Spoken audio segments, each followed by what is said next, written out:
Yo, what's up sa inyo mga tiny friends? Welcome back to my YouTube channel. So for today's video guys, nakabili tayo ng isa pang kambing.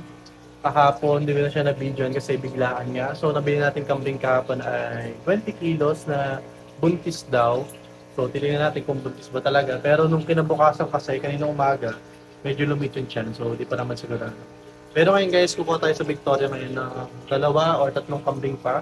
Titingnan natin kung anong mapag-uusapan natin mamaya. Pero yun guys, samahan niyo ako. Ito guys kinuha ko kasi yung mga ano dito. Yan. Ito guys, kukunti lang isa natin dito. Yan. Nabawasan na yung mga Oscar natin. Saka yung ating mga rancho. So kukunti na lang ang mga isla natin. So preparation tayo siguro by next week.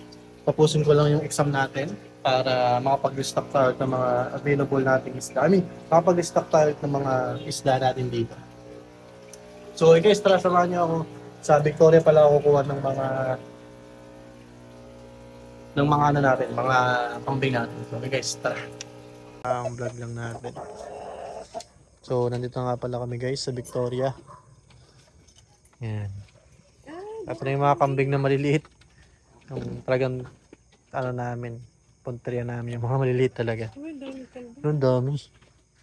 Bali sir, yung ano, yung tag 11 kilos daw na babae.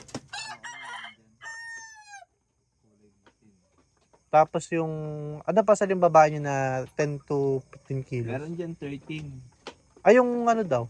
13. Oo. Sige sir, tingnan natin. Hanapin ko lang.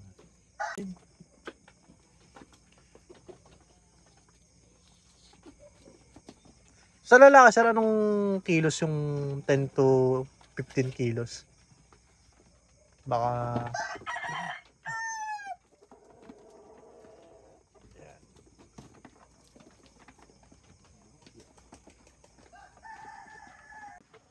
So, ito nga pala guys ang ating kukunin. May mga market pala dito. Oh, ito ay tatlo. 11, 12, 13 na boss. Tapos yung 12 kilos ay yung lalaki. Asan saan nga yung lalaki dito? Ah, ito, sa gitna. Yan. Tapos itong itim. Tapos yung isa. So, bali, magkano lahat to, boss? 90. 9K lahat. 36 kilos. 36 kilos. Yan.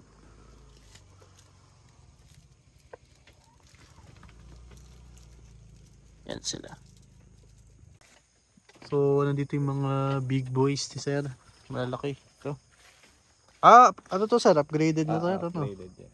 Ilang kilos yan, boss? 46. Grabe. Laki. Kanina nabili yung tatlong malalaki ko dyan. Pang karne nga pa, ano po? Oh, gaglagal ka mo ka. Ayan. Guys, kuha na namin yung kambing. Yan, kasama ko si nanay. Sa sasakyan ni kakarga yung kambing. Tapos tayo nakamotor. So, kukuha pa tayo ng... Yung pananim na hindi ko pa nakukuha. Ako na lang kumuha. Ay, dun sabi daw nila tita, dun daw tayo sa kanila. Dadaan pa tayo dun dahil nandun yung mga pakain ng kambing. Maliliit. Ay, Diyos ko, ano. Medyo may lapo kasi itong isa eh. Paano kaya?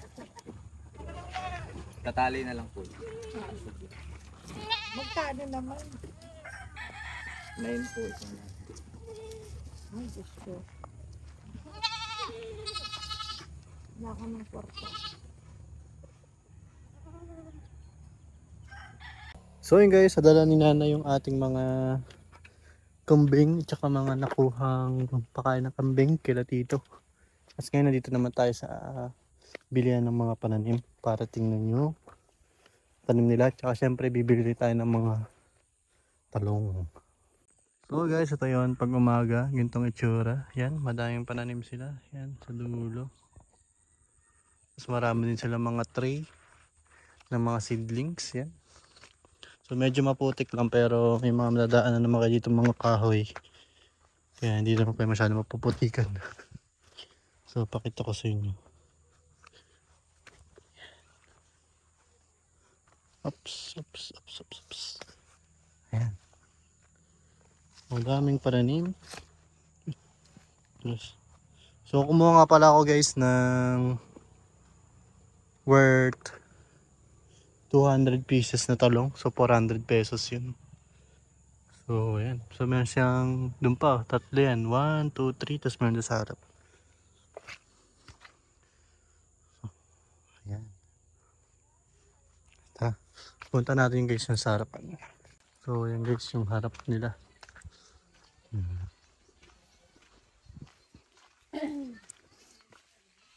Yan yung talong ate.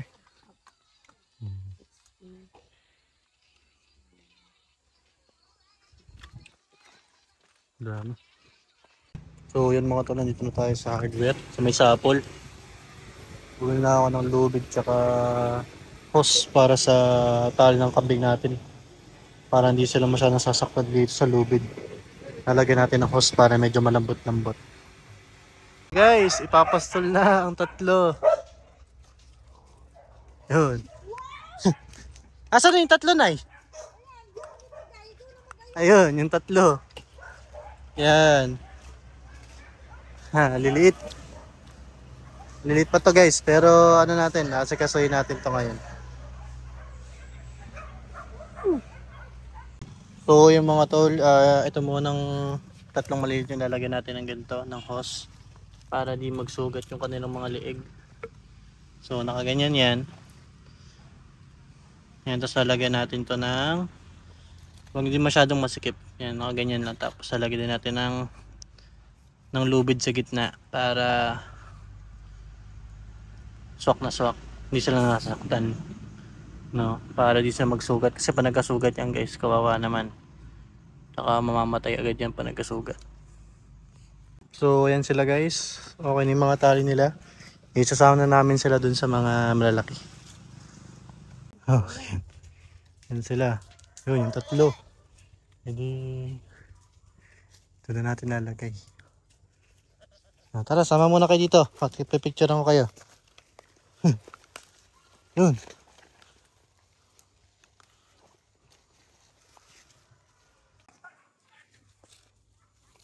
Bagong talian. Yun. Kinakasta na agad yung isa. Yan yung ating pinakamalaki. Hindi lumilit yung tiyan. No. Hindi nalit yung tiyan ng isa, no. Buntis siguro nga talaga, no. Ano, laki kayo sa tiyan, no. Yan sila. Yun, nalaro-laro. Meron tayong 1, 2, 3, 4, 5, 6 na mga kambing na guys. At kukunin ko lang guys yung mga pananim. Magtatanim muna tayo. Pero bago tayo magtanim, bibigyan muna natin sa kanila yung kanilang kakainin na Madre de Agua na nabigay ni Tito.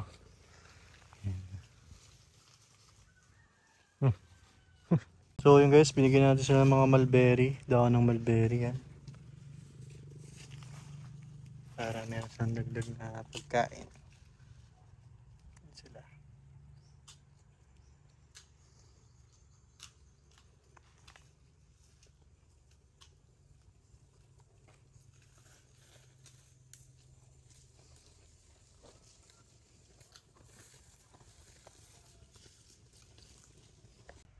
So yan guys, yung ating mga natanim na.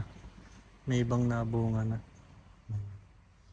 Ito yung mga nakaraan natin tinanim.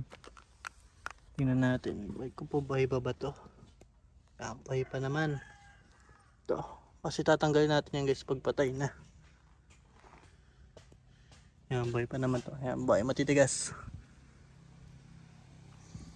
Ito, mukhang patay ito. Buhay pa. Na ano lang. Ayan, simple. Bubunga na rin yan guys. So, ayun guys, tapos na natin itinim itong mga Madre de Agua at saka yung ating mga tawag dito, mulberry. Yan. Guys. So, bigyan ko lang kayo guys ng update pag nagsitubo. Ano itong nga to. So yun guys, tapos yung ating gawain sa farm at nakauwi na rin tayo. At meron rin tayo mga walk-ins, mga customer natin na nagpunta. No? So yun lang guys, ang ating update sa ating mga kabigbig. Ayan, maraming salamat sa inyo guys sa patuloy na panonood sa amin at pagsuporta. Napaka-thankful ko sa inyo. Napaka-solid yung mga kata nyo. So, yun lang guys. Maraming salamat sa panonood. Don't forget to follow and like the page sa Facebook, Tiny Conspicuous, and don't forget to like this video and subscribe to my channel. So, yun lang guys. Happy to sa inyo. Keep safe and God bless.